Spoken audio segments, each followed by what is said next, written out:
Okay, folks, I've got with me a Canadian grandstanding bluesman who has left lots of his own personality across Canada, the US, well, actually Europe. And we've got him live right now from his home in Ontario, if I remember correctly, right? Yep, I live in the east end of Toronto. There we go. Now, I've got for you right now the famous image of Paul Reddick COVID or post-COVID while he was doing or currently still is doing songs over at the Sauce. From what I managed to see, it was one song a week for 6 weeks. That's right. We recorded a group of songs and then I edited them into separate videos and released them because I used to have a gig there every Wednesday, so we were sort of carrying on that tradition, and we released the video at 8 o'clock every Wednesday for 6 weeks, and it was a lot of fun. And there you can still watch them they're on YouTube on a channel called Folk Roots and Blues. It's a channel. A music channel. And I actually watched them just before calling you, and every single song is kind of fun. It's cozy based on how the setup is. Were there any people in the audience or in the club other than just you and the musicians? It was just the band and the people running the cameras. Oh, okay. So there were I think 8 of us, and that was during the stage 2 when you were allowed to, I think, have 10 people in a room. And so we spread ourselves out. Usually when we play at that club, we're very tucked into a corner, very close together, but we used it. But it's a beautiful looking place, and I was lucky enough to have a friend who has a company that does high quality video and editing, so they're pretty fancy. Yeah, well, and they sounded good too. Steve Mariner, who was playing the guitar there, we set up the sound recording equipment and we mixed it and had the sound mixed and mastered as well. Well, that's the nice thing. The people that you were with during that particular project was actually quite astounding. The one thing that came to mind was that you survived COVID. So did Steve, and so did Miss Reddick, and a whole bunch of other artists. Yes. But how are you finding it with the lack of gigs or the lack of touring? Well, it's unusual to not play, and during that, I suppose the video performance was done 2.5 months in, and that was the first time I had sung. No, it was 3 months in. That was the first time I'd sung and played in 3 months, and it was. Well, I was glad I could still do it, but it's very odd. I had to do a few gigs because of the stage 3 protocols. Mm-hmm. I played last Friday in Toronto, and another one in Gravenhurst, Ontario, on Saturday, and both of these were very protocoled. We were behind a barrier, a clear barrier, but it was fantastic to play again. I mean, it's just the whole band were just looking at each other, thinking how great it felt. Well, that's the one thing that a lot of musicians are telling me is that because of COVID and the way things have changed, getting back into the swing of things feels like a rebirth of their career and their likelihood or livelihood. If we've seen some events, baseball, for example, the Yes. one thing that I remember watching was when they were playing, it was cardboard cutouts, and the cutouts were being bought by people and the money was being sent to charities. So they were trying everything possible to bring back the normal in today's day and age, but I'm glad that you found a way around the current events and bringing yourself back out. 3 months, like, I can just not see any bluesman or any musician not doing anything for themselves for more than 3 months. They go stir crazy. It's a remarkable thing, you know. I mean, I've done other things instead, you know. But hopefully, there's no way of knowing. I mean, it's remarkable that we don't know when we're going to be back again, you know, because I'm actually playing at Sauce, my little club tomorrow, you know, which normally holds, it's a small place, but it holds 45 people, and we are able to play for 17 people. So, you know, the economics of it for the club and for the band, and then there's talk that this second wave coming, maybe it's all going to shut down again in October or something like that. So it's quite a remarkable business, and I'm not really sure how to remain active and present. I've been trying, like, I made the videos and then released a live record, which a number of people I've seen are doing. Yeah, live in Italia. I'm expecting the boxes of CDs to arrive today. Our phone call may be interrupted by the delivery, actually. But well, if it is, it is. But now, were you born in Toronto, or were you born somewhere else and then decided to move and live in the area you're currently at? I was born in Toronto, but my family moved when I was, 9 years old, something like that. We moved north, and so I lived outside of Toronto for most of my school years and my 20s, but then I've lived in Toronto, I guess, for 30 years since then, or 25 years. And in the 25 years, when did you start noticing that you were attracted to singing, songwriting, playing harmonica? Because sorry, go on.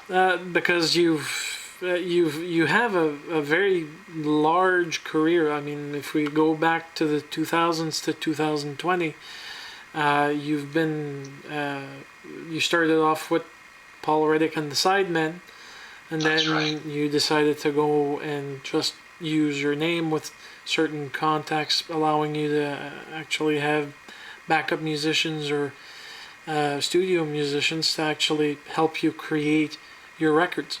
You've got quite a few. But what would you say would be the first thing that you've decided to focus on when you started your career? Well, I had, as with a lot of musicians, started playing when I was young, 12 or 13. I chanced upon a harmonica at a family reunion, and I took to it, and then that immediately, because led me to blues music, Muddy Waters records, and which I would not have listened to otherwise, and so I fell in love with that music, of course, because it's so strong, and that's sort of where the harmonica lives. And I spent most of my youth studying and listening to as much blues music as I could. At that time, we didn't have iTunes, so I would buy LPs and read the liner notes, as people do, and follow down the trail. But I also, had an interest in just different things in nature and books, and inevitably began to write songs when I was in this band. The Sidemen was my first real band. Mm-hmm. And that has progressed into an interest in songwriting and in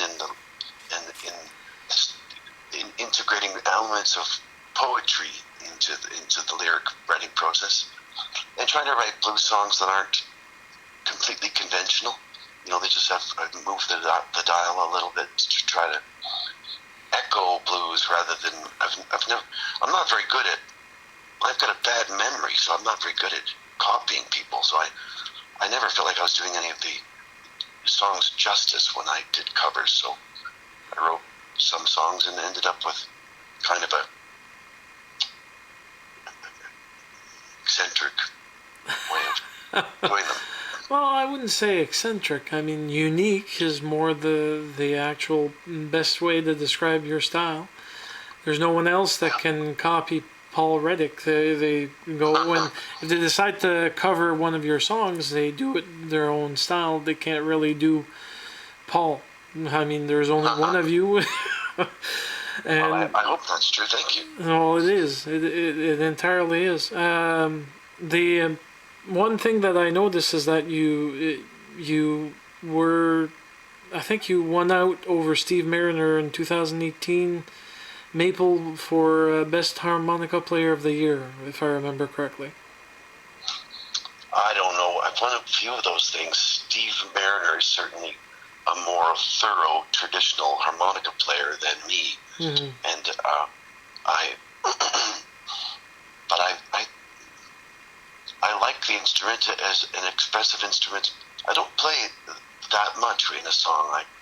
I tend to lean towards the singing more, but I love that instrument and try to play it in an evocative way rather than a familiar way.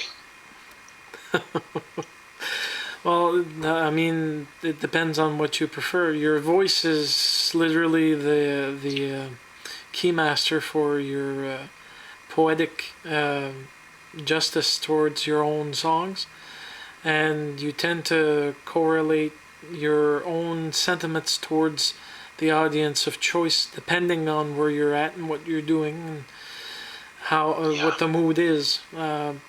Now, when you were this particular album, Live in Italia.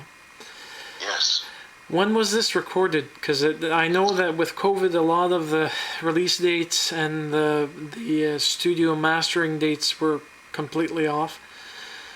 But when did you record this? It was recorded in November of last year. Okay. And we were, and then we had the recording and weren't really sure what we were going to do with it. And then part of, the COVID idleness, I listened to it and the other guys listened to it. And again, Steve Mariner, who has a little mixing machine in his apartment, listened to it and we mixed it and realized that it was pretty good and had it mastered and spoke with Stony Plain Records, who don't usually release live records, but they agreed to do it, and so we were lucky to have recorded it. Lucky the COVID allowed it to exist. Well, thanks for COVID for that. Now, when COVID aside, if we went back to days of yesteryear, when you were touring, how did you cope with your touring schedule or the aggravations of touring? To put the well, I've always felt that if I were able to tour more, I would never come home. I love it. I love the travel, and it is hard, like you don't get enough sleep, and it's a transient thing, but just being in different places and experiencing the world and seeing all there is and meeting people and getting to play music all the time is pretty much the goal, and or can be. And the example of having been in Italy, which is a place I've toured quite a few times over the last 15 years, I think. I was on a tour in Europe, and the agency which arranged for me to use this band called the Gamblers, and they're from northern Italy near Genoa, on the Riviera they live, And they were just fantastic, these guys. And they became friends, and they've remained friends. And whenever I go there, it's such a luxury to be there in that country with these people. It's the most. There's no downside. It's just lovely, and musically they're so great as well. And they've got to know my material. And I produced a record for those guys, and we're like brothers, really. And then it happened that, if I can tell the story of the record, Steve Mariner was over in Europe with his band Monkey Junk, and Tony D, who was Canadian-Italian, and Steve came to meet these guys, and we did a couple of gigs 3 years ago, and then went back again last year to tour some more, and that's how the record happened. But we just love being there, and part of the motivation to make the record is just to allow us the opportunity to raise the money to go back, whatever that might be. Now, music and your lifestyle put aside, if you actually have some downtime, I'm assuming that you possibly have a hobby. Well, lately, during the last 5 months, I guess it's been, I ride my bike a lot, and my bike was stolen a few weeks ago, and I got a new bike the same day off of Craigslist, and it's actually much nicer than my old bike, so I was kind of relieved that it was stolen, as it turned out. But I go on rides around to parks. I have an interest in nature, I guess, as most people do, and in particular, I guess, bird watching. I'm a birder, and I have binoculars, and particularly in the springtime. In this May, I spent every day 4, 5, 6 hours a day down along Lake Ontario, which is part of the migratory path for all the songbirds which come from, southern states in Central America and South America. And I do that, and just interests like that is a never-ending joy.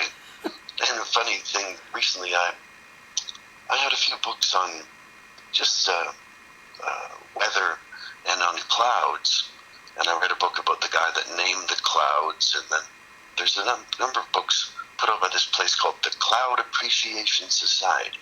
Oh, really? And there's a guy in England that runs this thing. It's kind of funny, but there are 50,000 members around the world, and people submit photographs of clouds and the science of weather, and anyway, I'm a member of that as well. And so I go out and I'll lay down on a towel in the park and look at the clouds. And I'm writing a song about the clouds for a choir, actually. Oh. It's not a blues song, but I'm composing a libretto sort of for a choir. And I thought that'd be a nice subject for a choir, clouds. Now, so I'm trying to keep myself busy. Well, yes. Now, one thing that everyone has in common is food. Food, music tends to bring people together, but in this question, it's going to be just food. Basically, I'm asking, what's your favorite dish? The one that you always would be pulled towards to if you were given that amongst any other selections. Well, unfortunately, the things that are my favorites are things like have a lot of carbohydrates, and I've been trying to be on a low carbohydrate diet because I'm a bit fat, Okay. and I would like to be less fat. But I like, I would probably eat a hamburger. But lately, I've been eating more fish. And I've actually eaten scallops twice in the last 2 weeks. They're expensive. But I bought them and I, saute scallops and have them with spinach or something like that. And they are a fantastic thing, scallops and salmon and fish. I'm beginning to realize that I love it very much. But I also, like all sorts of Toronto, and I guess every city offers so much variety in food. Middle Eastern food, African food, Indian food, Japanese food, Chinese food. There's a lot of variety available. So sometimes I cook those things or get them to take out. So I do love to eat, but I'm trying to be more healthy these days. Damn it. Basically doing it in moderation. Yes, and I started to